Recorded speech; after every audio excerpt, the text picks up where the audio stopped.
Les lustres en cristal au-dessus de la salle de bal scintillaient comme des étoiles gelées, jetant une lueur dorée sur les invités en contrebas.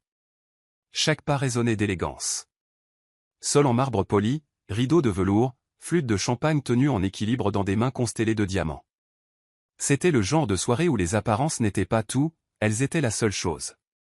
Alina ajusta la bretelle de soie chatoyante de sa robe émeraude, ses doigts manucurés tremblant légèrement. Son reflet dans le mur de miroir lui sourit en retour, posé, parfait, et péniblement soigné. Bien loin de la jeune fille de province qui cousait autrefois ses propres robes pour les bals de lycée. Maintenant, elle se tenait au centre de la haute société, au bras de Damien Lanfort, l'héritier d'un empire maritime et son futur mari. « Garde la tête haute », murmura Damien à voix basse, son sourire aussi faux que son inquiétude. « Nous ne sommes pas ici pour nous fondre dans la masse », acquiesça Alina, bien que son estomac s'agitât de quelque chose qui n'était ni des papillons, ni de la nervosité, ni du doute, mais peut-être le murmure de quelque chose qu'elle ne pouvait nommer. Elle avait passé 3 ans à se modeler en quelqu'un que Damien pourrait exhiber, quelqu'un digne de son monde. Un photographe leur fit signe de s'approcher. Damien la serra contre lui, sa main crispée sur sa taille, et inclina la mâchoire pour le flash. Alina sourit, bien que ses yeux implorassent de l'air.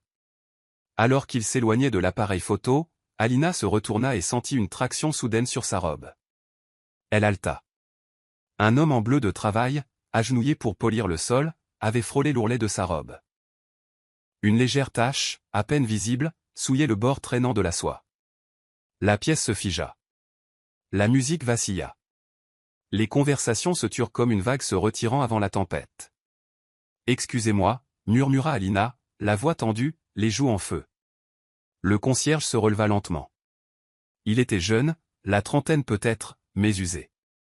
Son visage était ombragé par le large bord de sa casquette. Il ne parla pas. Ne s'excusa pas. Il se contenta de la regarder. Ses yeux. L'espace d'une seconde, sa poitrine se serra. Ils étaient d'une douceur impossible, sans peur ni honte, mais autre chose. Un calme qui la troublait. Agacée. Derrière elle, Damien ricana. « Savez-vous combien cette robe a coûté » aboya-t-il en direction du concierge. « Vous, les gens, ne savez vraiment pas rester à votre place. » Alina cligna des yeux. Le poids de la salle pesait sur elle. Les gens regardaient. Jugeaient. Damien se pencha à son oreille. « Règle ça.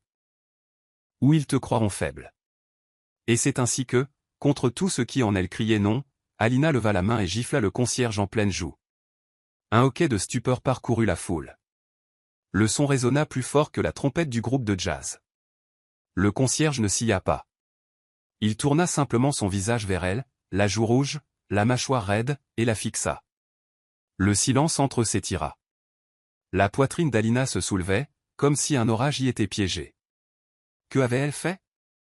Toujours sans rien dire, l'homme inclina la tête, se retourna et s'éloigna, le bruit sourd de ses bottes sur le marbre s'estompant alors qu'il disparaissait derrière le rideau de velours. La musique reprit, hésitante. « Bien joué », murmura Damien en lui serrant la main. « Il a de la chance que tu n'aies pas porté plainte. » Alina ne put répondre. Tout ce qu'elle voyait, c'était ses yeux. Plus tard, dans le salon de poudre, elle se frotta furieusement les mains sous l'eau courante. Ses paumes picotaient, non pas de culpabilité, sûrement, mais de quelque chose de bien pire. Un souvenir. Ce n'était pas la gifle qui la hantait. C'était la façon dont l'homme l'avait regardée. Comme s'il la reconnaissait. Comme s'il la connaissait.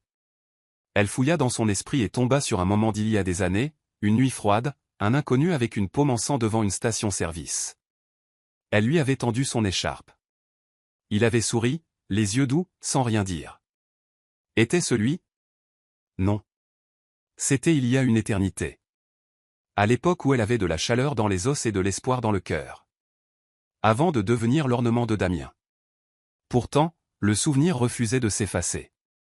Elle retourna dans la salle de bal, sa main posée sur le tissu taché de sa robe. La tache avait presque disparu. Mais sa marque s'était déplacée ailleurs, plus profondément. En passant les portes vitrées pour prendre l'air sur la terrasse, elle sentit de nouveau cette présence. Elle se retourna vivement. Rien.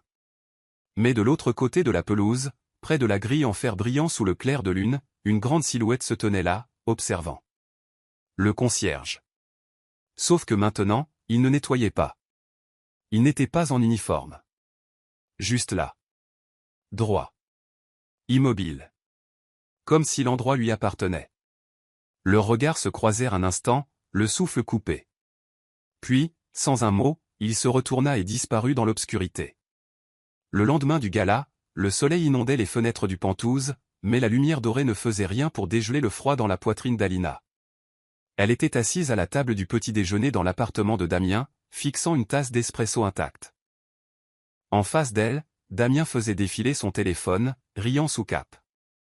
La gifle est devenue virale, dit-il nonchalamment en tournant l'écran vers elle. Une image granuleuse mais indubitable montrait Alina en pleine gifle, sa paume floue, son expression tordue de colère. Le visage du concierge, stoïque, légèrement tourné, était figé dans le temps, immortalisé sur les pages de potins et les réseaux sociaux. Elle grimaça. Pourquoi quelqu'un filmerait-il ça? Parce que les gens aiment le drame, dit Damien avec un sourire narquois. En plus, c'est de la bonne pub. Ça montre que tu ne te laisses pas faire par les domestiques. Les Lanfort ne tolèrent pas la faiblesse. Alina détourna le regard, ses doigts se resserrant sur la tasse. La faiblesse. Ce mot lui collait à la peau comme de la sueur. Tu es silencieuse, ajouta Damien sans lever les yeux. Tu regrettes. Son cœur rata un battement. Non, mentit-elle. Il hocha la tête, satisfait. Bien. Tu apprends. Plus tard, seule dans son propre appartement, un endroit plus calme que Damien insistait pour qu'elle ne garde que pour les apparences, Alina se tenait près de la fenêtre et essayait de faire taire l'écho dans son esprit. Les yeux de cet homme. Pourquoi ne s'était-il pas défendu? Pourquoi n'avait-il pas parlé? Et pourquoi lui avait-il semblé si familier? Elle se dirigea vers sa bibliothèque, sortit un vieux journal qu'elle n'avait pas ouvert depuis des années. Glissée entre les pages se trouvait une photo délavée, prise rapidement par une froide nuit d'hiver. Son jeune moi, emmitouflé dans une écharpe soignée, debout à côté d'un inconnu aux doigts ensanglantés et au sourire tordu. L'homme avait refusé qu'on le raccompagne mais avait accepté son écharpe. Ses yeux étaient les mêmes. Calmes. Vigilants. Profonds. Serait-ce lui? Non. C'était impossible. Cet homme était sans abri. Perdu. Blessé. Mais ses yeux. Son téléphone vibra. Numéro inconnu. Un message texte apparut. Vous avez un jour offert de la chaleur à un inconnu. Ce soir, il vous la rend. 20 heures, soyez élégante. En dessous, un lieu. Pas de nom. Juste une adresse dans les collines à l'extérieur de la ville. Alina fixa le message. Son rythme cardiaque ralentit, s'épaissit. Elle ne demanda pas comment ils avaient eu son numéro. Elle ne le dit pas à Damien. Elle resta là, retenant son souffle comme si elle détenait un secret qu'elle ne savait pas posséder. Ce soir-là, une voiture noire et élégante arriva à son immeuble sans avoir été appelée. Le chauffeur, en costume et silencieux, ouvrit la portière avec un signe de tête respectueux. Alina hésita. Entrait-elle dans quelque chose de dangereux? Ou de destiné? Elle monta. Le trajet fut silencieux. Les arbres s'épaissirent alors qu'ils gravissaient la route sinueuse dans les collines. À travers la vitre teintée, un immense domaine apparut comme un rêve. Pas de sécurité. Pas de foule. Juste un manoir brillant sous le clair de lune, entouré de silence. La portière de la voiture s'ouvrit. Alors qu'Alina sortait, ses talons claquèrent sur l'allée pavée. La porte du domaine s'ouvrit d'elle-même. Personne n'était là. Pas encore. À l'intérieur, les lumières étaient douces, l'air parfumé de roses et de bois anciens. Un grand escalier sculpté comme un ruban au cœur du manoir. Chaque surface brillait. Pourtant, l'endroit ne semblait ni froid ni opulent, il semblait intentionnel. Pensez. Un piano se mit à jouer de quelque part d'invisible. Une mélodie familière. Une qu'elle se rappelait avoir entendue à la radio des années plus tôt dans un café. Sa chanson préférée. Pas de paroles. Juste les touches, douces et lentes. Et puis, il apparut. Pas en bleu de travail. Pas avec un balai. Mais dans un costume anthracite, parfaitement taillé sur de larges épaules, marchant avec l'assurance tranquille d'un homme qui appartenait autant à l'ombre qu'à la lumière. C'était lui. Le concierge. L'inconnu. L'homme de la station-service. Mais maintenant, il n'était rien de tout cela. « Alina » dit-il, la voix basse, stable. Son souffle se coupa. « Vous ?» Il sourit faiblement. « On m'appelle Elias maintenant. »« Maintenant. » Comme si ça n'avait pas toujours été son nom. « Pourquoi suis-je ici ?» demanda-t-elle, ravalant la boule qui lui montait à la gorge. Il s'approcha, ses yeux ne quittant jamais les siens. « Parce qu'avant les robes et les perles, vous étiez quelqu'un d'assez bon pour offrir de la chaleur à un inconnu. Vous n'avez pas demandé qui j'étais. Vous avez juste aidé. Je n'ai jamais oublié. » Elle refoula le flot d'émotions qui menaçait de déborder. « Mais vous n'êtes pas un concierge. » Non, il détourna brièvement le regard. « Mais j'avais besoin de voir. De comprendre qui avait encore un cœur dans une pièce pleine de masques. » Son visage s'empourpra de honte. « J'ai échoué à ce test, murmura-t-elle. « Non, dit-il doucement, comblant l'espace entre eux. Vous aviez peur. Vous étiez contrôlé. Je l'ai vu. Cette gifle, ce n'était pas vous, c'était de la survie. » Une larme coula sur sa joue avant qu'elle ne puisse l'arrêter. Elias leva la main et l'essuya avec son pouce. Son contact était précautionneux. Révérencieux. « Je ne vous ai pas amené ici pour vous faire honte. Alors pourquoi ? Pour vous rendre quelque chose que vous m'avez donné. Une écharpe. Un moment de dignité. Une raison de croire à nouveau en les bonnes personnes. » Alina recula, submergée. La pièce se mit à tourner, non pas physiquement, mais émotionnellement. Tout ce qu'elle avait construit, son masque, son assurance, sa position, se fissurait. Et elle n'était pas sûre de qui resterait en dessous une fois que tout se serait brisé. « Je n'aurais pas dû venir, dit-elle, la voix tremblante. Elias ne l'arrêta pas. Il hocha simplement la tête. « La grille est ouverte. Vous pouvez partir quand vous voulez. » Elle se retourna, hésita, puis le regarda à nouveau. « Pourquoi maintenant ? Pourquoi m'inviter après tout ça ?» Il soutint son regard. « Parce que même les choses brisées peuvent encore se souvenir comment briller. » Dehors, la grille était en effet ouverte. Mais quand elle la franchit, une brise l'enveloppa, chaude, comme l'écharpe qu'elle avait autrefois donnée. Comme si le passé n'était pas derrière elle, mais attendait tranquillement devant elle, qu'elle y entre à nouveau. Elle ne se retourna pas. Mais au fond d'elle, elle le savait. Elle reviendrait. Alina ne dormit pas cette nuit-là. Elle essaya, blottie dans des draps doux sous une couette en soie dans son appartement silencieux, mais son esprit ne voulait pas se taire. Chaque fois qu'elle fermait les yeux, elle voyait les siens, ceux d'Elias. Calme, indéchiffrable, brûlant d'une tempête silencieuse. Au matin, ses pensées étaient un champ de bataille, mi-culpabilité, mi-désir, mi-confusion. Ce qui avait commencé par une gifle lors d'un gala s'était transformé en quelque chose de bien plus intime. Personnel. Voire dangereux. Et pourtant, elle ne pouvait s'empêcher de penser à la façon dont il avait prononcé son nom. Comme s'il l'avait porté en lui pendant des années. Les jours suivants s'estompèrent. Damien tenta de la ramener à leur rythme habituel événement, essayage, toast creux au champagne mais Alina se déplaçait comme une femme marchant dans le brouillard. Elle riait quand il le fallait, souriait si nécessaire, mais à l'intérieur, quelque chose changeait. Damien ne le remarqua pas. Ou peut-être qu'il s'en fichait. Mais Elias, lui, remarquait tout. 3 nuits plus tard, une autre enveloppe arriva. Pas de mots. Juste une unique clé blanche scellée dans un coffret de velours bleu profond, livrée par la même voiture noire qui attendait tranquillement près du trottoir.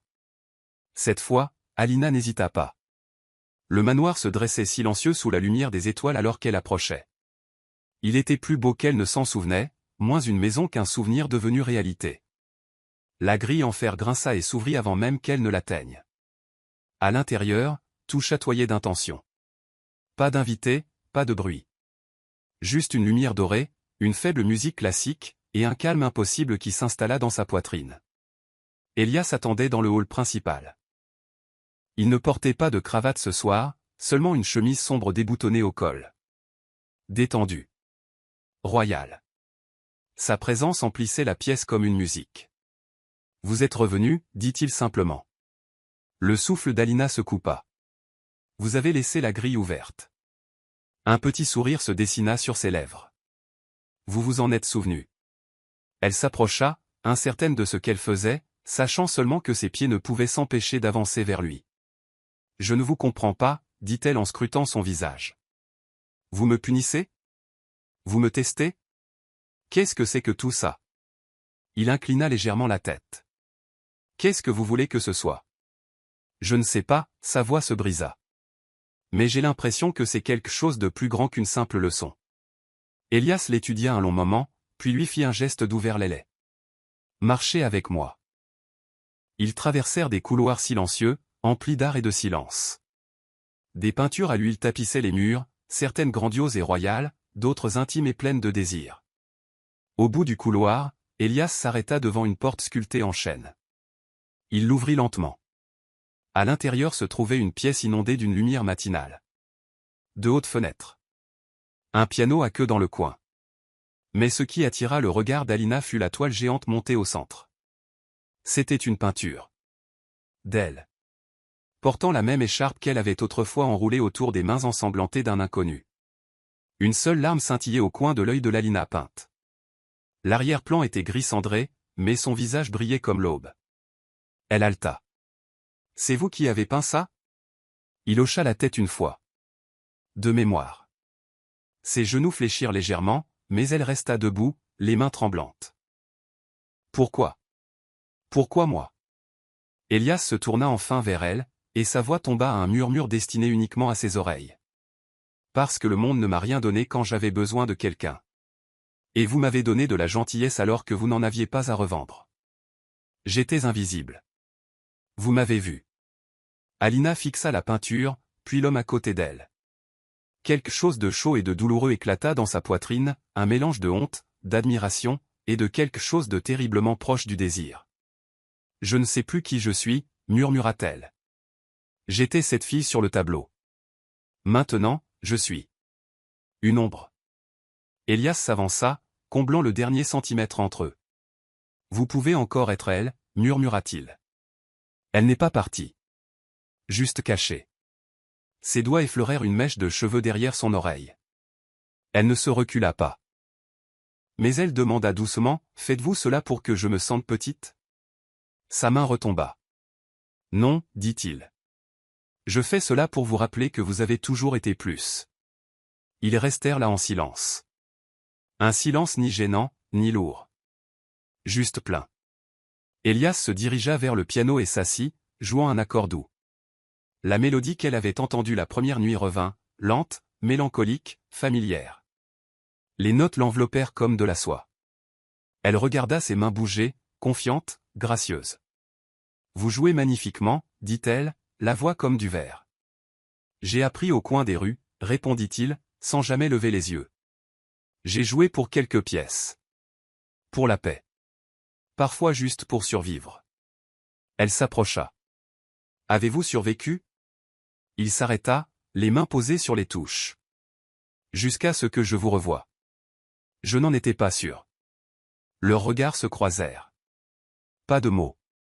Juste un souffle. Et quelque chose de fragile passant entre eux, comme un pont qu'aucun n'avait encore le courage de traverser. Mais il était là.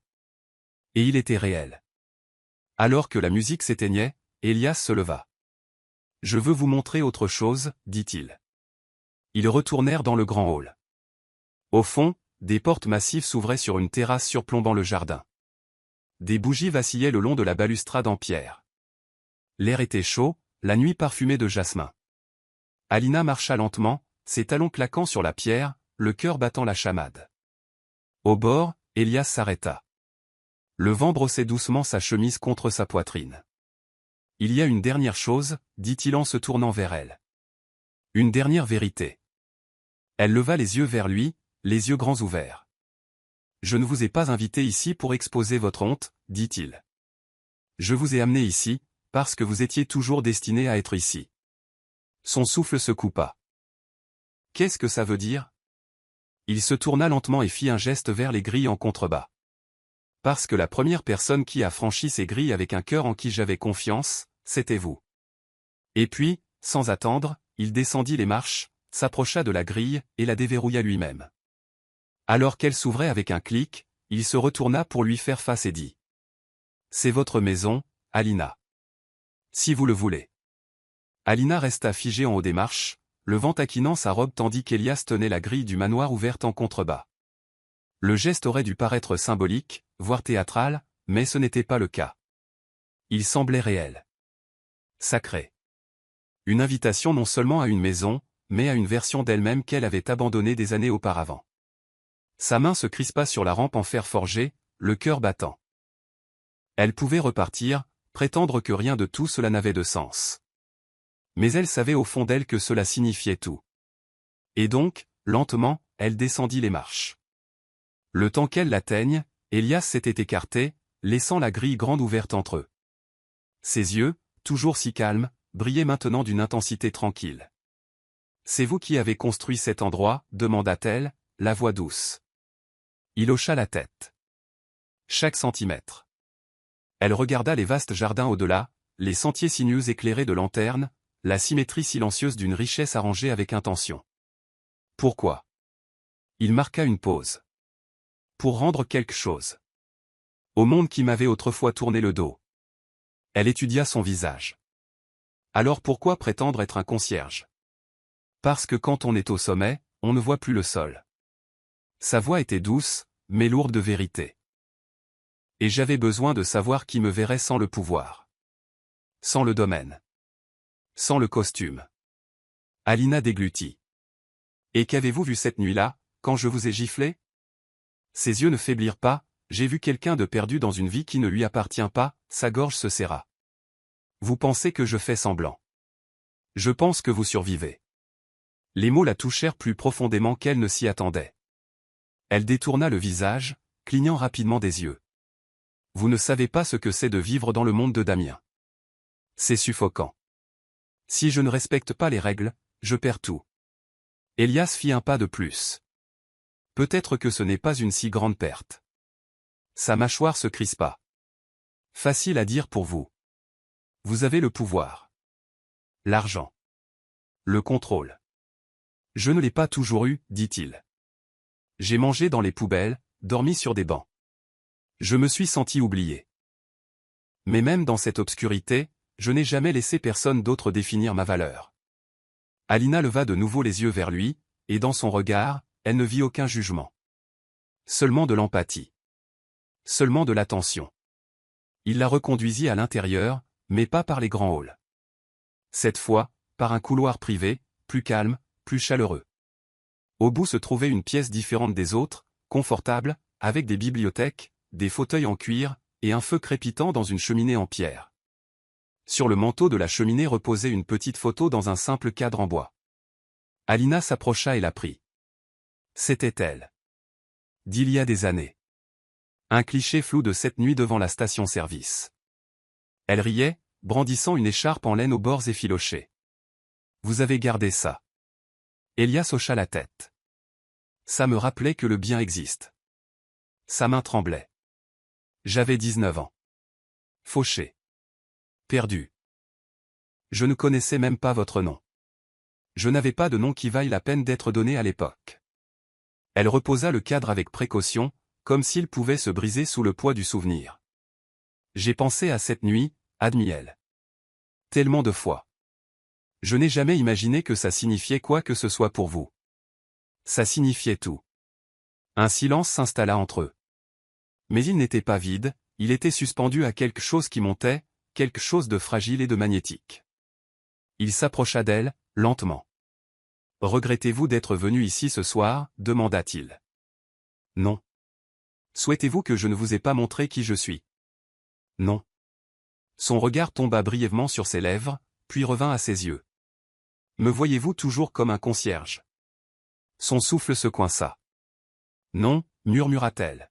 « Je vous vois plus clairement que je n'ai vu personne depuis longtemps. » Une pause. Puis sa main se leva, effleurant avec précaution une mèche de cheveux derrière son oreille. Ce n'était pas audacieux. Ce n'était pas séducteur. C'était révérencieux. Alina ferma les yeux à ce contact. Son cœur battait la chamade contre ses côtes, et quand elle les rouvrit, il était toujours là. La regardant toujours. Attendant toujours. Elle se pencha d'une fraction de millimètre, mais s'arrêta. « Je suis fiancée, dit-elle, presque en s'excusant. La mâchoire d'Elias se tendit un instant. Puis se détendit. « Je sais. » Il recula, lui laissant de l'espace. Respectant la limite qu'elle n'était pas prête à franchir. « Alors pourquoi m'inviter ici ?» demanda-t-elle tranquillement. « Pourquoi me montrer tout ça ?»« Parce que la femme que j'ai rencontrée cette nuit-là, la fille qui a enroulé une écharpe autour de la main d'un inconnu sans rien demander en retour, elle mérite de se souvenir de qui elle est. » Ses yeux s'emplirent de larmes. « Vous pensez qu'elle existe encore ? » ?»« Je sais qu'elle existe. » Alors que le feu crépitait, Elias se dirigea vers une table voisine et prit une tablette élégante. Il tapota l'écran plusieurs fois, puis le tourna vers elle. Des images de vidéosurveillance défilaient, en noir et blanc, filmées en plongée. Le gala. La gifle. Chaque seconde, capturée avec une clarté cristalline. Alina recula. « Vous avez filmé. » »« J'ai tout filmé. Chaque invité. Chaque réaction. J'avais besoin de savoir qui voyait l'homme, et qui ne voyait que le balai dans ses mains. »« Et qu'avez-vous vu ?» Il leva les yeux. « J'ai vu votre douleur. » Elle se détourna, humiliée. « Je ne veux pas voir ça. »« Vous en avez besoin, dit-il doucement. Parce que ce n'est pas votre honte, c'est votre tournant. » Elle fixa de nouveau l'écran, se regarda lever la main, regarda l'expression sur son visage lorsqu'elle le frappa. Pas de colère. Pas de haine. Seulement de la déception. Seulement de la patience. Elle laissa la vidéo se terminer, le silence qui suivit était assourdissant. Quand elle regarda enfin Elias, sa voix était rauque. « Je ne veux plus être cette femme. » Il hocha la tête. « Alors ne le soyez pas », il la raccompagna à l'entrée, où la voiture noire attendait sous le portique. Mais cette fois, elle s'arrêta avant de monter. « Vous reverrai-je » demanda-t-elle, tranquillement. Sa réponse fut douce. « La grille sera toujours ouverte. » Elle soutint son regard un instant de plus, puis, sans réfléchir, elle se hissa sur la pointe des pieds et déposa un léger baiser sur sa joue. Pas une promesse. Mais pas un adieu non plus. Alors que la voiture s'éloignait, Elias se tenait sur le seuil, la regardant disparaître dans la nuit. Sa main s'attarda près de son visage, là où ses lèvres avaient touché sa peau. Et pour la première fois depuis des années, il s'autorisa à espérer. Alina ne retourna pas à l'appartement de Damien cette nuit-là. Au lieu de cela, elle demanda au chauffeur de l'emmener à son ancien appartement, le 2 pièces tranquille qu'elle avait gardé même après que Damien ait insisté pour qu'elle emménage dans son Penthouse. Elle n'y avait jamais renoncé. Quelque chose dans cet espace lui appartenait encore. Il était à peine meublé, le canapé usé, les murs nus à l'exception d'une photo ensoleillée d'elle et de sa mère, avant que l'ambition ne fasse des ravages. Mais pour la première fois depuis des semaines, le silence était réconfortant, pas suffocant. Et pourtant, elle ne pouvait pas dormir. La voix d'Elias résonnait dans son esprit, douce comme des touches de piano. Vous aviez peur. Cette gifle, ce n'était pas vous, c'était de la survie. Sa main se leva instinctivement vers sa joue, comme pour retracer le moment où elle avait fait ce choix. Le poids de la gifle n'avait pas atterri sur Elias, il avait ricoché sur son âme. Elle s'assit sur le bord de son lit et ouvrit le tiroir de sa table de chevet. À l'intérieur, une boîte de vieilles lettres et de souvenirs délavés. Et sous tout cela, une écharpe. En laine. Effilochée. Légèrement tachée de ce qui aurait pu être du sang séché. Ses doigts tremblèrent alors qu'elle la portait à son nez. Elle sentait encore l'hiver. Le lendemain matin, Alina n'alla pas au rendez-vous à la boutique que Damien avait prévu. Elle ne répondit pas à ses appels. Au lieu de cela, elle erra dans le vieux quartier de la ville, où les trottoirs fissurés racontaient de meilleures histoires que les couloirs de marbre ne le pourraient jamais. Elle passa devant la station-service. Elle avait été rénovée, plus élégante, plus propre, mais elle se souvenait de l'ancien coin, du banc qui s'y trouvait autrefois. Et soudain, tout lui revint. La nuit. La façon dont elle l'avait trouvé affalé près de la poubelle, saignant d'une coupure à la paume. Il n'avait pas demandé d'aide. Il n'avait même pas levé les yeux. Elle s'était agenouillée, avait enroulé son écharpe autour de sa main, et avait dit la chose la plus simple, ça va aller. Même si le monde ne te voit pas, moi je te vois. Les larmes brouillèrent sa vision maintenant. Elle ne lui avait pas seulement donné de la chaleur cette nuit-là. Il la lui avait rendue, avec patience. Avec dignité. Et maintenant, avec grâce. Et quelque part dans ce souvenir, elle réalisa quelque chose de terrifiant. Elle était en train de tomber amoureuse d'Elias. Pas du milliardaire. Pas du propriétaire du manoir. Mais de l'homme qui avait été brisé, et qui s'était guéri tranquillement, férocement, magnifiquement. Ce soir-là, elle se retrouva de nouveau devant sa grille. Mais cette fois, elle ne s'ouvrit pas automatiquement. Elle hésita. Était-elle allée trop loin la nuit précédente? Le baiser avait-il signifié trop, ou pas assez? Mais avant qu'elle ne puisse trop réfléchir, la grille cliqua et s'ouvrit. Elias se tenait en haut des marches, les manches retroussées, un pinceau à la main. De la peinture maculait son avant-bras. Elle sourit. « Vous peignez en costume maintenant ?» Il baissa les yeux sur sa chemise habillée plissée. Celle-ci est à la retraite maintenant. Ils rirent tous les deux, un son si naturel, si sans effort, qu'il semblait être une fissure dans le ciel. Il lui fit signe d'entrer. Pas de questions. Pas d'accusation. Juste, bienvenue. À l'intérieur, il lui montra la toile sur laquelle il travaillait. Elle n'était pas terminée. Mais elle était à couper le souffle. Le jardin. La grille en fer. Et une femme se tenant juste à l'extérieur, le visage légèrement tourné vers le haut, comme si elle attendait d'être invitée à entrer. Alina fixa la silhouette. « C'est moi », murmura-t-elle. Elias ne le nia pas. Elle se tourna vers lui. « Pourquoi ne l'avez-vous pas peinte à l'intérieur de la grille ?» Il croisa son regard. « Parce qu'elle n'a pas décidé si elle le voulait. » Un silence passa entre eux. Mais il n'était pas inconfortable. Il était chargé. Elle s'approcha, les yeux rivés sur les siens. Et si elle le voulait, mais qu'elle avait peur? Il ne bougea pas. Ne la toucha pas. Mais sa voix s'abaissa à un murmure. Alors elle fait un pas. Et je ferai l'autre. Son cœur battait si fort qu'elle jura qu'il pouvait l'entendre. Un pas. Alors elle le fit. Cette nuit-là, lors d'un dîner tranquille sur la terrasse, ils parlèrent, pas du gala, pas de la gifle, pas même de Damien. Ils parlèrent de souvenirs d'enfance, de leurs livres préférés, de savoir si la musique pouvait guérir le chagrin. Ils rirent. Ils restèrent assis en silence. Ils regardèrent la lune ramper dans le ciel. C'était comme si le temps avait oublié de passer.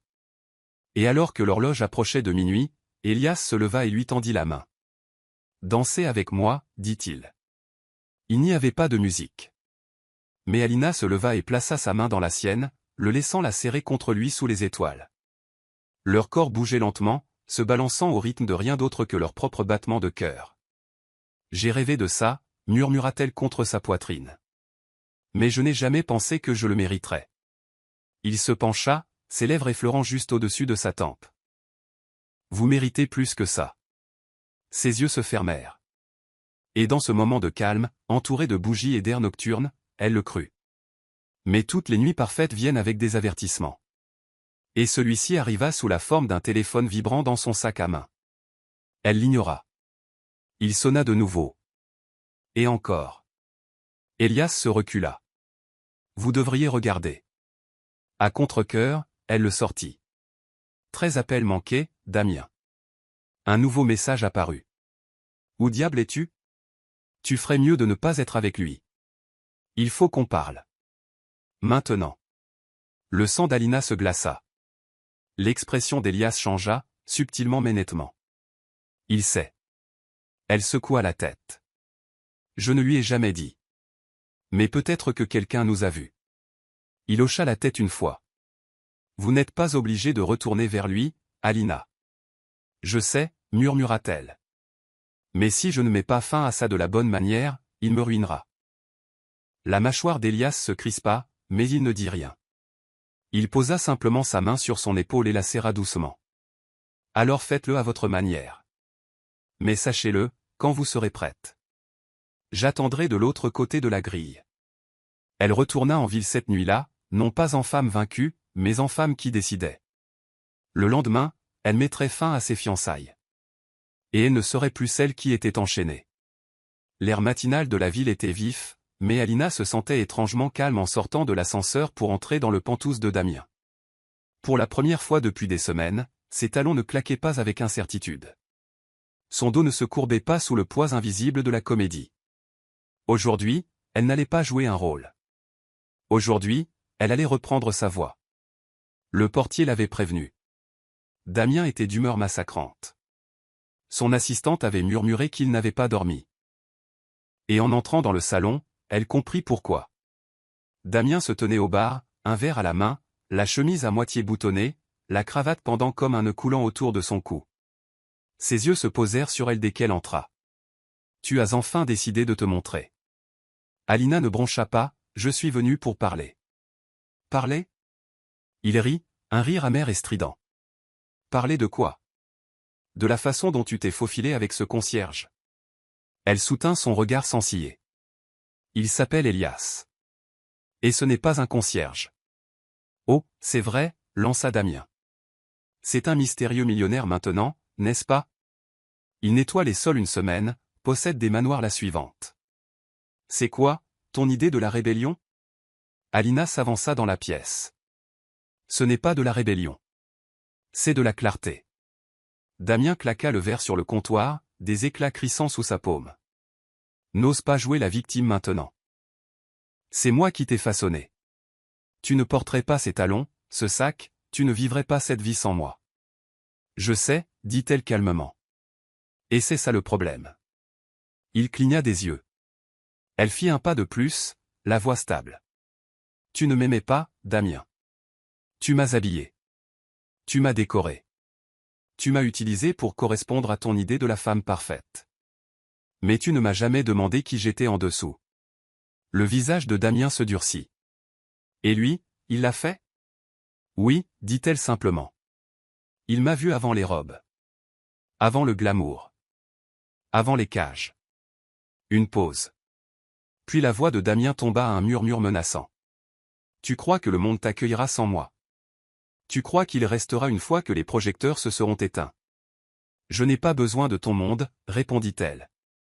J'en ai fini d'être une marionnette pour ton pouvoir. » Silence. Un instant, la façade de Damien se fissura.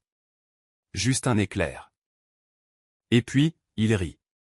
Un son froid, vaincu. « Tu crois que ça se termine par une rupture nette, ricana-t-il. Tu as signé des papiers, Alina. Tu es dans des campagnes, des contrats. Tu me quittes maintenant, tu es fini. » Sa main plongea dans son sac. Elle en sortit une petite écharpe usée. La tint dans ses mains comme une relique. « Je préfère redevenir cette fille, dit-elle. Celle qui a donné cette écharpe à un inconnu. Celle qui n'avait rien, mais qui savait encore qui elle était. » Elle posa l'écharpe sur le comptoir. Un symbole.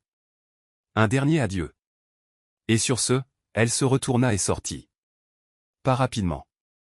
Pas craintivement. Libre. Elle ne pleura pas dans l'ascenseur. Elle ne pleura pas dans la voiture. Mais alors que son taxi prenait le dernier virage vers le manoir d'Elias, elle sentit les larmes monter, non pas de tristesse, mais de soulagement. De libération. D'avoir enfin choisi elle-même. Les grilles en fer étaient aussi hautes que d'habitude. Mais cette fois, elles étaient déjà ouvertes. Pas automatiquement. Pas mécaniquement. Ouvertes, en attente. Elle les franchit. Et il était là. Debout en haut des escaliers, les manches de nouveau retroussées, comme s'il avait été en train de peindre mais s'était arrêté juste pour elle. Il ne sourit pas. Ne se précipita pas. Il la regarda simplement, les yeux pleins de quelque chose de plus profond que la joie. De sacré. Elle monta les marches, lentement et en silence. Quand ils se retrouvèrent face à face, elle prit une inspiration. « J'ai rompu. »« Je sais, » dit-il doucement. « Tu le sais ?» Il hocha la tête. « J'attendais. » Un moment passa, chargé de tout ce qu'il n'avait pas dit. Puis sa voix tomba à un murmure. « Est-ce que tu attends toujours ?» Elias s'avança, levant lentement sa main vers sa joue. Cette fois, elle ne recula pas. Cette fois, elle se pencha vers lui. Je n'ai jamais arrêté, dit-il. Et puis, il l'embrassa. Pas avec urgence. Pas comme dans un film. Mais profondément. Silencieusement. Comme un homme qu'il avait aimé en silence et qui avait enfin la permission de le dire à voix haute. Ses bras s'enroulèrent autour de son cou. Ses mains prirent son visage en coupe, l'ancrant comme si elle était la seule chose réelle au monde. Quand ils se séparèrent, elle était à bout de souffle. « Je suis terrifiée, avoua-t-elle, le front posé contre le sien. « Bien, murmura-t-il. Ça veut dire que c'est réel. » Ce soir-là, ils s'assirent de nouveau près du feu. Pas de masque. Pas de robe. Pas de rôle. Elle lui parla de son enfance. De la mort de sa mère. De la façon dont elle avait cousu des rêves pour un statut. Il lui parla de ses nuits dans sa voiture. De la reconstruction d'une vie avec des pinceaux et de la patience. Il n'y avait pas besoin de s'impressionner mutuellement. Il n'y avait que de l'honnêteté. Et de la chaleur. À un moment donné, elle le regarda et demanda « Pourquoi moi ?» Elias se pencha en arrière, les yeux vacillant à la lumière. « Parce que tu as été la seule à ne pas détourner le regard. » La nuit devint plus sombre, les étoiles scintillaient dans le ciel. Dans le calme, Alina se leva et se dirigea vers le jardin. L'air frais caressa sa peau. Derrière elle, Elias la suivit. Elle se retourna. « Pourquoi as-tu gardé la grille ouverte ?» Il sourit. Au cas où la femme dont je suis tombé amoureux cette nuit-là retrouverait son chemin, elle rit doucement, l'émotion épaisse dans sa gorge. Et si je ne l'avais jamais fait? J'aurais attendu quand même. Elle tendit la main et entrelaça ses doigts avec les siens. Eh bien, heureusement pour toi. Je suis là maintenant. Il la prit doucement dans ses bras. Alors bienvenue à la maison, ma femme, murmura-t-il contre son oreille. Son souffle se coupa. Qu'est-ce que tu viens de dire? Il se recula juste assez pour la regarder, sérieux, inébranlable. Tu ne te souviens pas, n'est-ce pas, dit-il. Cette nuit à la station-service. Elle fronça les sourcils. Qu'est-ce que tu veux dire? Tu tremblais. Tu as enroulé ton écharpe autour de ma main. Et tu as dit, tu mérites quelqu'un qui te choisisse chaque jour. Si personne ne le fait, je le ferai. Même si je dois t'épouser moi-même. Ses yeux s'écarquillèrent. J'ai dit ça. Il hocha la tête, souriant maintenant.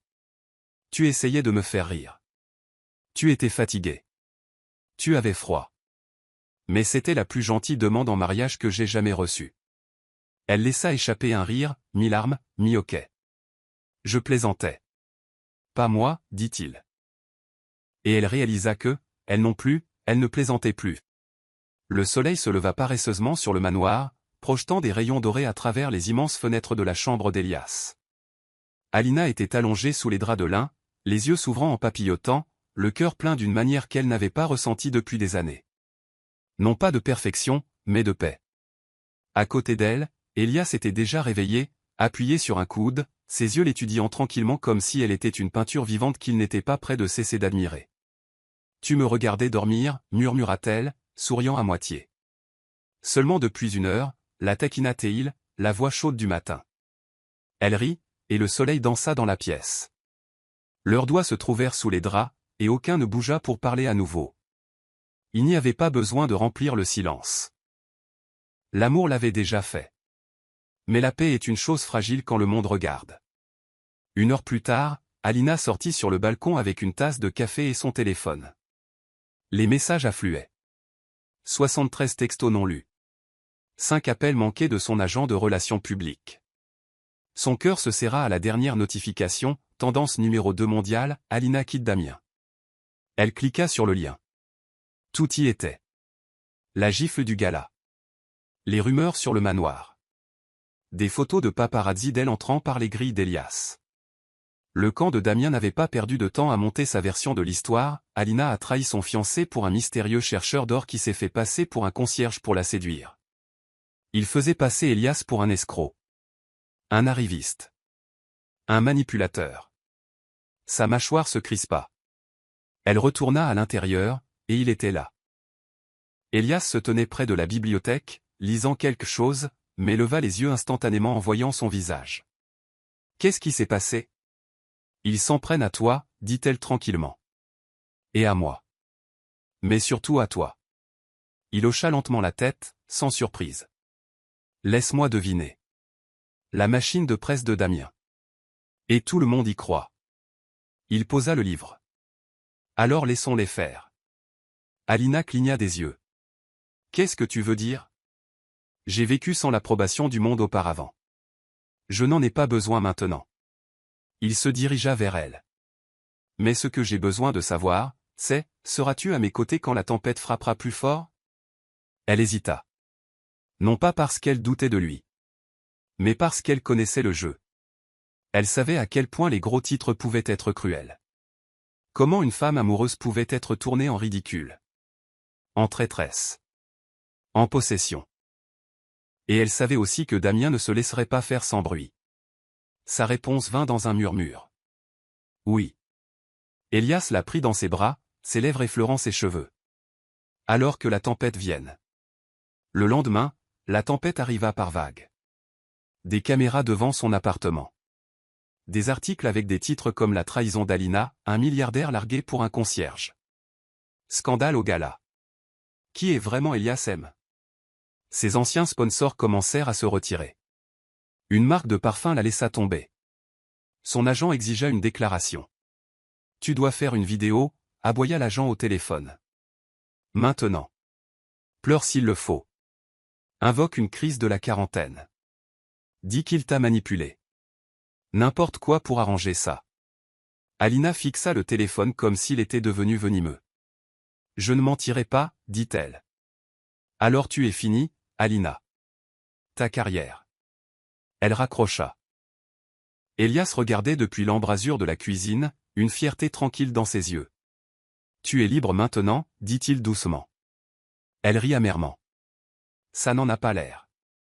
Mais tu le es. Plus tard dans la nuit, ils s'assirent dans le studio du manoir, le feu bas, le clair de lune se déversant sur le piano. Alina posa sa tête sur l'épaule d'Elias, tous deux silencieux, écoutant le bourdonnement lointain du monde qui essayait de s'introduire. Puis il le dit. Tu n'as plus à te cacher. Elle tourna la tête vers lui. Je suis sérieux, continua-t-il. On pourrait aller quelque part.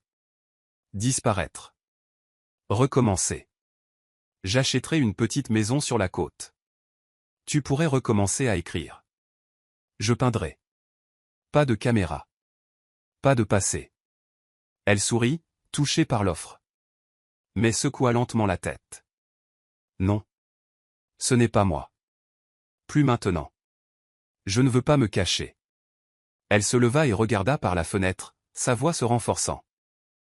J'ai passé trop de temps à me taire, à sourire pour les histoires des autres. Cette fois, je veux raconter la mienne. Elias se plaça derrière elle. Alors raconte-la. Elle se retourna. Ensemble. Il lui prit la main. Toujours. Le lendemain, Alina publia une vidéo. Sans filtre. Sans maquillage. Juste elle, assise dans le jardin. Elle ne nia pas la gifle. Elle ne nia pas avoir quitté Damien. Elle ne nia pas aimé Elias. Elle expliqua. Elle raconta l'histoire d'un homme qu'elle avait aidé une nuit d'hiver, et comment le destin l'avait ramenée à elle alors qu'elle avait oublié comment s'aider elle-même.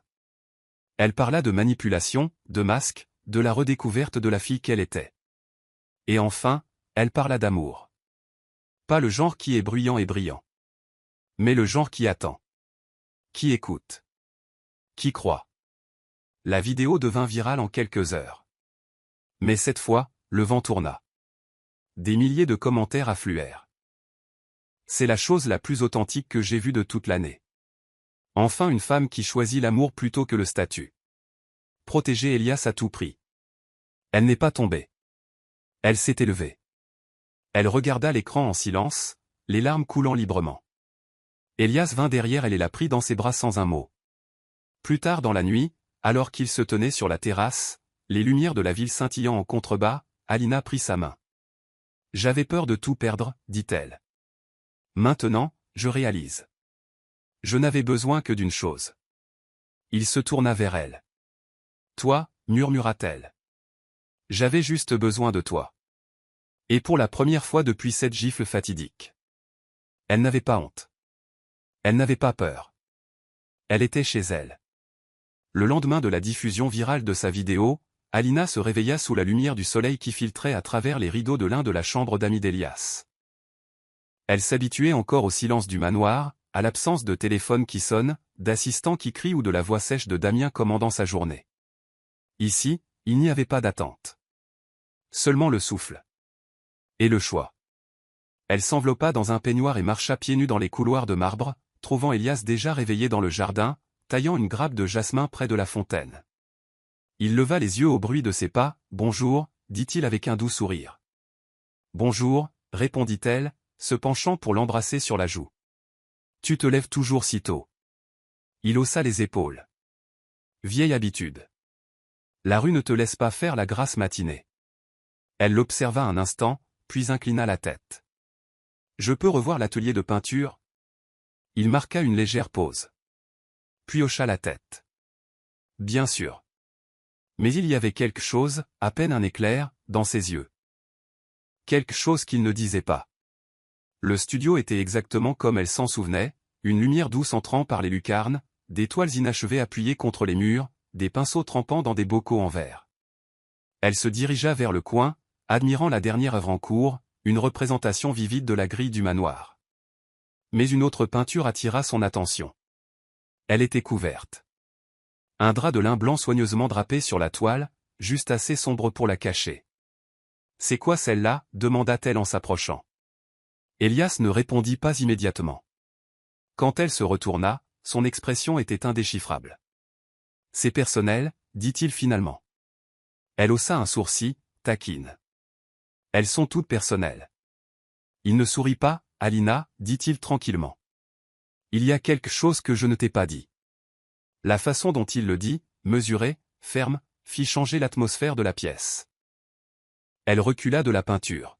« D'accord, » dit-elle, lentement. « Je t'écoute. » Elias se dirigea vers le chevalet, posa une main sur le drap, mais ne le retira pas tout de suite. « Tu te souviens du gala de la fondation de l'année dernière » demanda-t-il. « Celui auquel tu devais assister mais tu n'y es pas allé ?» Elle hocha la tête. « J'ai eu la grippe ce week-end-là. Damien y est allé à ma place. » Elias prit une profonde inspiration. « J'y étais. » Ses yeux se plissèrent. « En tant que quoi ? » ?»« En tant qu'artiste vedette. » Alina cligna des yeux. « Tu étais l'Elias M, murmura-t-elle. Le peintre mystérieux qui a mis aux enchères la pièce qui s'est vendue pour 200 000 $. Il hocha la tête une fois. « Mais ça n'a pas de sens. Personne n'a vu son visage. Ils ont dit qu'il était parti avant la fin des enchères. »« C'est ce que j'ai fait, » dit Elias tranquillement. « Parce que Damien m'a reconnu. » Son estomac se tordit. « Quoi ?» Elias retira enfin le drap de lin. Alina haleta. C'était une peinture de Damien. Mais pas en position de pouvoir. Il était assis sur un banc, voûté, le visage entre les mains, vulnérable, brute, brisé. Derrière lui se tenait une femme en rouge. Mais son dos était tourné. Elle s'éloignait. La peinture s'intitulait « Le marionnettiste démasqué ». « Je l'ai peinte le lendemain de t'avoir revu » dit Elias. « C'était ma vérité. Ma thérapie. Je l'ai soumise anonymement. » Alina fixa la toile, incapable d'en détacher les yeux. « Il a vu ça » demanda-t-elle. « Oui. Et il a su que c'était moi. C'est pour ça qu'il a tant insisté sur sa version de l'histoire. Pas seulement pour te faire du mal, mais pour me faire taire. » Alina se tourna vers lui, le cœur battant. « Pourquoi ne me l'as-tu pas dit ? » Parce que je ne voulais pas que tu te sentes comme un symbole dans mon art. Ou une arme dans ma guerre avec lui. Je ne voulais pas que tu penses que je ne te voulais que pour gagner une vengeance tordue. Ses yeux s'emplirent de larmes. Tu me crois si superficiel ? Non, dit-il. Je pense que tu as été utilisé trop de fois. Je ne voulais pas être une autre personne à le faire. Elle s'approcha. Tu essayais de me protéger. J'essaie toujours. Alina le fixa, cet homme qui avait autrefois récuré des sols tout en peignant en secret des œuvres d'art valant des millions. Qui avait porté son souvenir dans son cœur comme une lanterne dans l'obscurité. Et soudain, elle n'était pas en colère. Elle était submergée. d'amour. Cet après-midi-là, elle retourna en ville. Pas pour limiter les dégâts, mais pour tourner la page. Elle entra directement dans le bureau d'une ancienne publiciste, qui était en pleine crise. Dites à Vogue qu'elle n'est pas disponible tant qu'elle n'a pas fait de déclaration. Alina, attends. Alina leva une main. Plus de déclaration. J'en ai fini de jouer selon leurs règles. Sa publiciste toussa. Tu es en tendance, ma chérie. Tu ne peux pas ne rien dire. Je l'ai déjà fait. Et je ne vais pas m'excuser d'être amoureuse. La femme plissa les yeux. Tu crois vraiment que les gens se soucient de l'amour? C'est du business. C'est un héritage. Tu ne peux pas simplement effacer Damien. La voix d'Alina devint ferme. Regarde-moi faire. Ce soir-là, elle fit un direct, selon ses propres termes. Cette fois, elle amena Elias avec elle à l'écran. Ensemble, ils se tinrent devant la peinture. Elle ne parla pas longtemps. Elle ne pleura pas. Elle dit simplement, l'homme que vous avez appelé un concierge est l'un des plus grands artistes de ce pays. C'est aussi l'homme que j'aime. Pas parce qu'il est riche. Pas parce qu'il est célèbre. Mais parce que quand je n'avais que de la douleur dans le cœur, il m'a rappelé comment ressentir à nouveau. Elias s'avança alors et ajouta, avec une intensité calme, le monde est obsédé par le statut. Par le scandale. Mais ce qui compte, ce n'est pas ce que vous voyez à un gala. C'est ce que vous faites quand personne ne regarde. Le direct se termina avec plus de 2 millions de vues. Les commentaires explosèrent de soutien. Même les critiques s'adoucirent. Quelque chose avait changé. La vérité avait du pouvoir. Plus tard dans la nuit, de retour au manoir, Alina se retrouva seule dans le jardin. Le jasmin fleurissait de nouveau, parfumé et doux. Elias arriva derrière elle, ses bras s'enroulant autour de sa taille. « Ça va ?» demanda-t-il. « Maintenant oui, dit-elle en se blottissant contre lui. Tu m'as montré ta vérité. Et j'ai montré au monde la mienne. » Il l'embrassa sur l'épaule, puis murmura contre sa peau. « Alors il y a une dernière chose. » Elle se retourna. Il tenait quelque chose. Une petite boîte en velours. Son souffle se coupa. Il l'ouvrit. À l'intérieur, une simple bague en or. Pas de diamant. Juste une gravure. Trouvée à la grille. Ses mains volèrent à sa bouche. « Je sais qu'un jour tu as plaisanté en disant que tu m'épouserais, dit Elias, sa voix tremblant légèrement, mais je ne plaisante pas. Plus maintenant. » Il s'agenouilla. « Je ne veux pas de ton nom en lettres de lumière. Je ne veux pas de gros titres, de contrat ou de campagne. Je te veux juste toi. Veux-tu être mienne, non pas pour que le monde le voie, mais pour nous ?» Des larmes coulèrent silencieusement sur ses joues. Elle hocha la tête, les genoux tremblants. « Oui. Oui, Elias. » Il lui passa la bague au doigt, puis se leva et la prit dans ses bras. Et à ce moment-là, sous les étoiles, entre le silence et l'amour, Alina devint enfin la femme qu'elle était toujours censée être. 2 semaines plus tard, le manoir était de nouveau calme. Plus de journalistes campant devant la grille. Plus d'hélicoptères. Plus de chuchotements dans les cercles mondains. Le monde, comme il le faisait toujours, était passé au scandale suivant. Mais à l'intérieur du manoir, quelque chose d'éternel se déroulait. Alina se tenait devant un miroir en pied dans la même chambre d'amis où elle avait autrefois pleuré jusqu'à s'endormir, incertaine de qui elle était. Mais aujourd'hui, elle ne voyait pas une prisonnière en soi. Elle voyait une mariée en liberté. La robe qu'elle portait était modeste, en satin ivoire, dos nu, manches longues, sans logo de créateur cousu dans la doublure. Elle ne cherchait pas l'attention. Elle flottait simplement. Elle l'avait choisie elle-même. Pas d'assistant. Pas de styliste. Juste elle, une boutique tranquille dans une rue latérale du centre-ville, et une femme gentille qui lui avait dit « Vous avez l'air d'être vous-même dans celle-ci. » Elias n'avait pas encore vu la robe. Et c'était exactement comme ça qu'elle le voulait. Dans la cour, un hôtel de fortune se dressait sous une canopée fleurie de jasmin et de roses blanches. Pas de banc. Pas d'allée. Juste 2 chaises, un quatuor à cordes et 5 personnes, chacune choisie par le couple. La fleuriste qui avait laissé Elias dormir dans son garage un hiver. Le vieux concierge qui partageait son déjeuner avec lui. Le professeur d'anglais d'Alina au lycée, qui lui avait dit un jour, « Tu écris la vérité comme si ça faisait mal. » Et enfin, la meilleure amie de sa mère, venue d'un autre pays juste pour tenir la place de sa mère. Alina se tenait cachée derrière le mur du jardin, jetant un coup d'œil à travers le lierre tandis qu'Elias ajustait son col à l'autel. Il ne portait pas de cravate. Ses manches étaient retroussées jusqu'au coude. Un pinceau était glissé derrière une oreille comme une blague entre eux.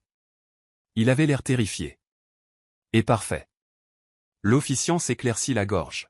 « Prête, mademoiselle ?» Elle hocha la tête, le cœur battant. Alors que le quatuor commençait à jouer une douce mélodie, Alina sortit. Elias se retourna. Le monde s'arrêta.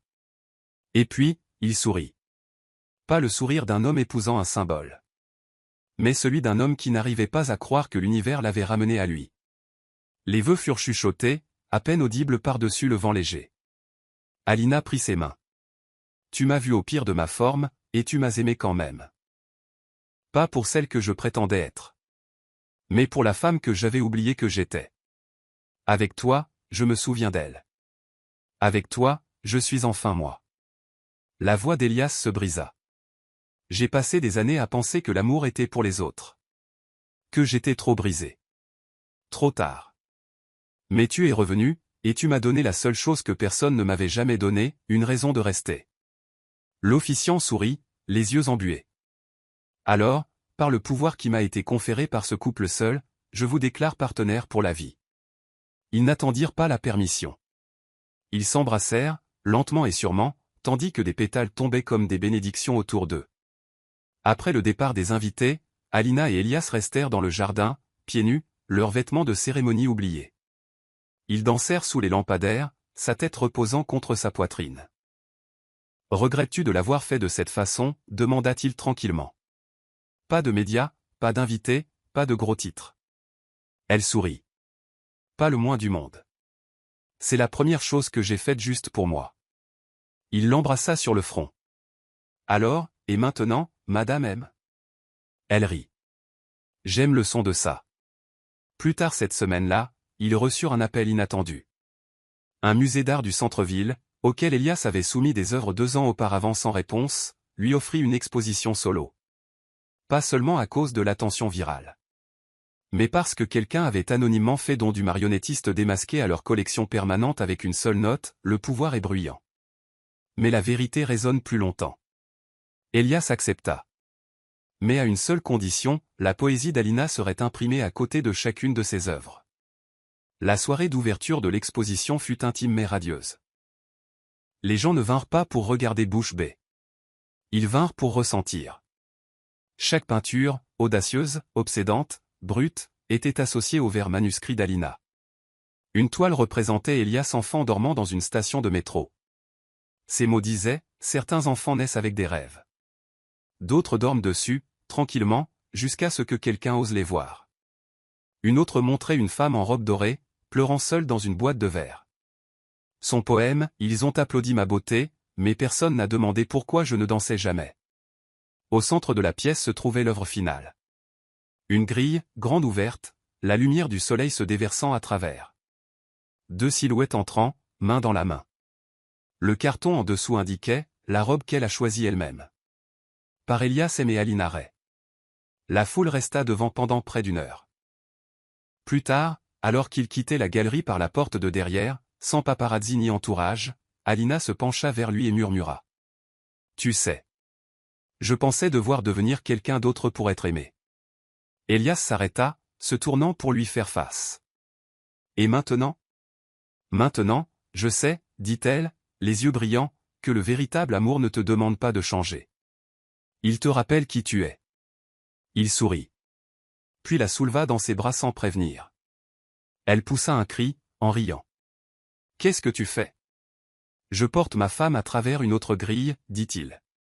Juste pour la tradition. » Et alors qu'il disparaissait dans la nuit, sans caméra, sans scène, sans applaudissements, 2 cœurs battaient à l'unisson, 2 âmes enfin chez elle.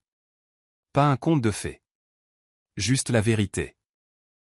Et c'était la plus belle fin de toutes. 5 ans plus tard. La nouvelle galerie était plus petite que la première, nichée au cœur du quartier des arts de la ville, un entrepôt reconverti peint en anthracite foncé à l'extérieur, avec du lierre grimpant sur les murs. Mais à l'intérieur, elle respirait la couleur et l'âme.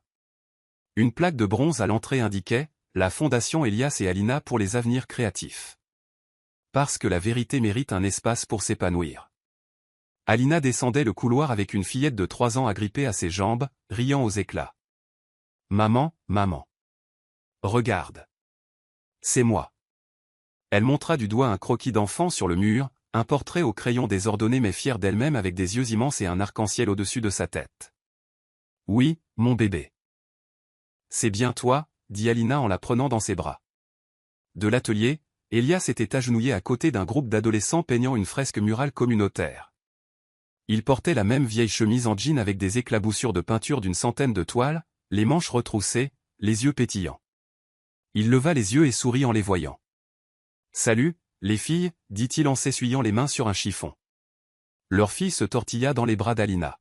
« Papa, j'ai montré mon art à maman. » Elias la souleva dans les airs d'un mouvement puissant. « Et je parie que c'est la meilleure chose de la galerie. »« C'est vrai, » dit Alina avec un sourire narquois, se glissant dans son étreinte. Elle regarda autour d'elle. Les murs n'étaient plus seulement remplis de leurs œuvres. Maintenant, ils appartenaient à des jeunes de foyer, de familles en difficulté, de milieux comme celui d'Elias. Peintures, poèmes, graffitis transformés en pièces de galerie, tous sponsorisés et exposés par leur fondation. Ils n'avaient pas cherché à devenir un couple engagé. Ils avaient simplement voulu que d'autres aient ce qu'ils avaient failli perdre, une seconde chance d'être vus. Plus tard dans la soirée, après que leur fille se soit endormie dans un coin avec un pinceau encore à la main, Elias et Alina s'assirent sur le toit-terrasse de leur maison au-dessus de la galerie. La ville bourdonnait en dessous, mais ici, le monde était calme. Ils sirotaient du vin sous des guirlandes lumineuses. Alina posa sa tête sur son épaule. « Y penses-tu parfois » demanda-t-elle doucement. « À la gifle. » Elle gloussa. « À tout ça. Comment ça a commencé? Qui nous étions? » Il l'embrassa sur le sommet de la tête. « J'y pense chaque fois que je vois quelqu'un franchir notre grille et réaliser qu'il compte. » Elle sourit, le cœur gonflé. Ils avaient construit quelque chose de durable, non seulement un amour, mais un héritage. Pas seulement de l'art, mais un impact. Il était une fois une femme qui avait peur de tout perdre. Maintenant, elle avait tout ce qui comptait, et le redonnait librement. Alors que les étoiles clignotaient au-dessus d'eux, et que la peinture sous leurs ongles racontait des histoires de 1000 secondes chance, Alina murmura. Nous n'étions pas seulement un scandale. Elias hocha la tête, son bras se resserrant autour de sa taille. Non, dit-il. Nous étions un commencement.